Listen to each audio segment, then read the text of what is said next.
Саламатсыздар ма, білім алушылар? Арнайы білім беру жүйесіндегі қазіргі таңдағы даму тенденциялары бүгінгі біздің өтетін сабағымыздың тақырыбы. Жоспары. Бірінші, қазіргі таңда білім беру жүйесі. Келесі, инклюзивті оқытудың негізгі принциптері.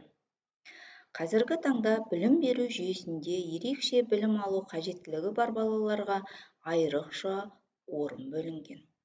Ерекше білім алу қажеттілігі бар балаларды жалпыға бірдей білім беру орталықтарына қарай бейімдеу 2002 жылдан басталады.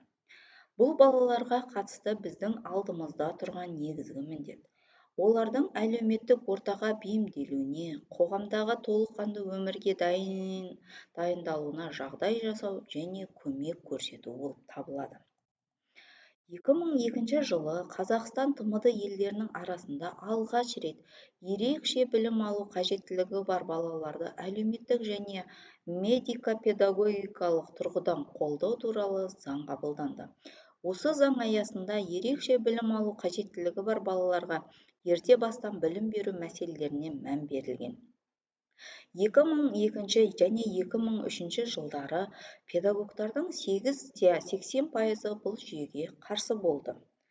Алайда 2007 және 2008 жылдары қарсылық білдірушілер саны 49%-ға азайған болатын. Қазіргі таңда бұл жүйені педагогтар қауымы толықтай қолдауда. Бүгінгі таңда инклюзивті білім берудің дамып келе жатқанын көрсетеді. Бірақ шешімін таппаған мәселелер көп. Солардың бірі инклюзивті білім беру ұйымдарында жұмыс жасайтын педагогтарды дайындау мәселесі. Қазақстан Біріккен ұлттар ұйымының мүгедектердің құқығы туралы конвенциясына қол қойып, барлық ерекше білім алу қажеттілігі бар жандарға жағдай жасауға міндеттенген. Осы мәселені талқылаған халықаралық конференциялар, түрлі семинарлар ұйымдастырылды. Бас сарапшы Қазақстан инклюзивті білім беруді дамытуға дайын деп есептеді. Мемлекетіміз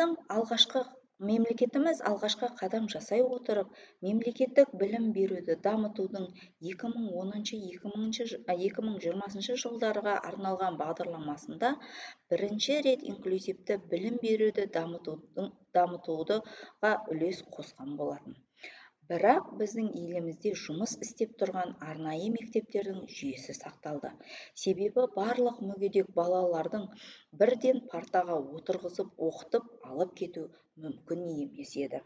Сондықтан бұл жүйені мектепке дейінгі ұйымдарда инклюзивті білім беру кабинеттерді ашудан бастап біртіндеп кеңейе түсуді қолға алды. Қазақстан Республикасының президенті 7 желтоқсан 2010 жылғы 118 жарлығымен бекітілген білім беруді дамытудың 2011 және 2020 жылдарға арналған мемлекеттік бағдарламасы инклюзивті білім беру жүйесін жетілдіруді қарастырған болатын. Осы бағдарлама төңірегінде инклюзивті білім беруді жетілдіру мәселелері қарастырылып, 2015 жылға мына міндеттерді шешу көзделді. Ерекше білім алу қажеттілігі бар балаларды біріктіріп оқытудың модульдік бағдарламалары талқыланды. Ерекше білім алу қажеттілігі бар балаларды жалпы білім беретін ортада біріктіріп оқыту ережесі әзірленді. Түрлі кемістігі бар балалар үшін бірігу нысандары анықталды. Мүгедек балаларға қашықтықтан білім беруді ұйымдастыру қағидалары әзірленді.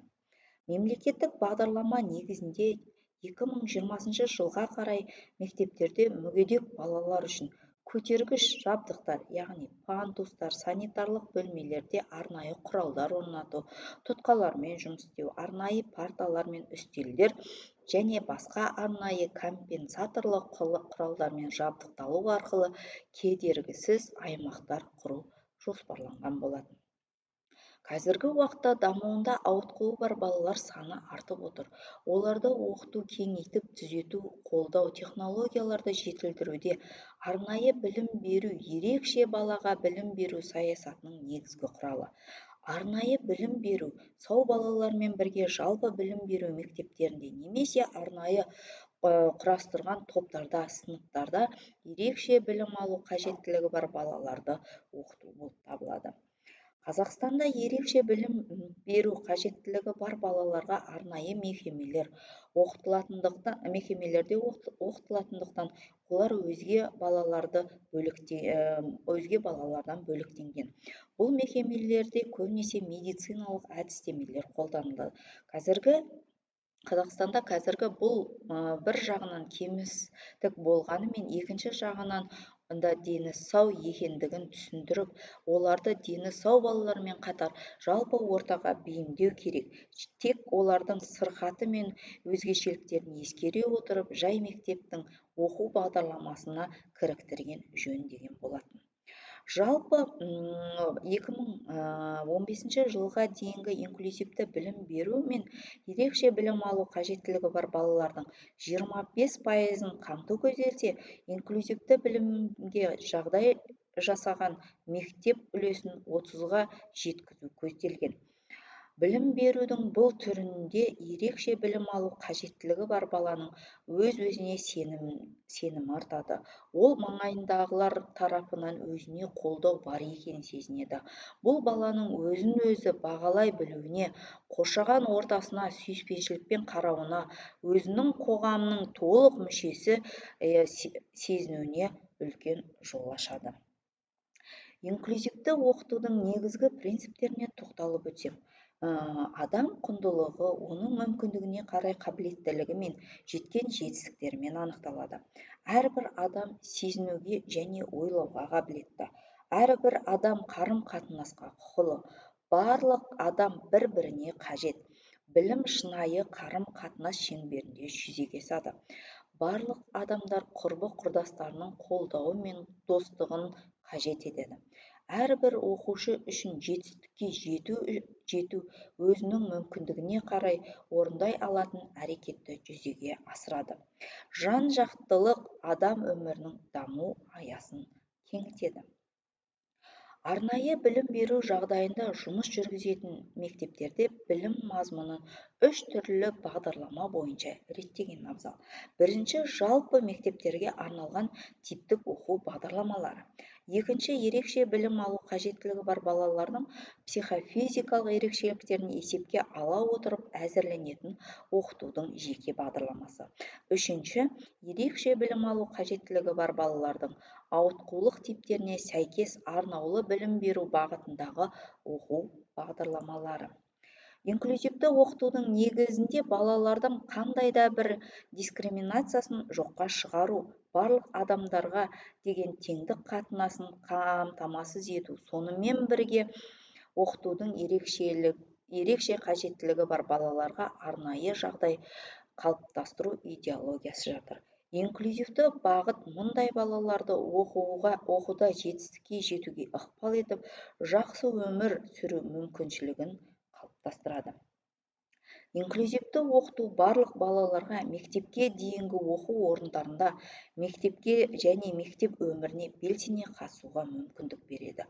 Инклюзивті оқытудың оқушылардың тең құқығын анықтайды және ұжым іс-әрекетіне қатысуға мүмкіндік береді. Инклюзивті оқыту адамдармен қарым-қатынасына қажетті қабілеттілікті дамытуға мүмкіндік береді.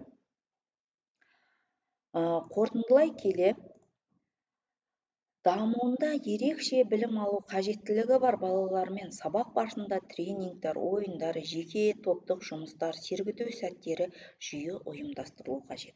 Дені сау балалар тарапынан ауру балаларға дөрекі қарым-қатынаста немқұрайлық болмауы, мұғалімдермен қатаң бақылауға алынуы тиіс.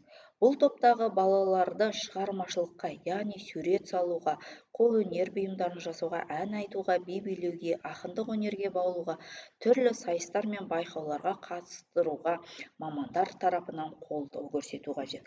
Жай және арнайы мектептерде оқуға мүмкіндігі жоқ балаларды қашықтықтан оқытуға жағдай жасау қажет. Мектептегі арнайы қажетті әдебиеттер мен көрнекілік әдістемелік құралдар мен ақпараттық технологиялық құралдармен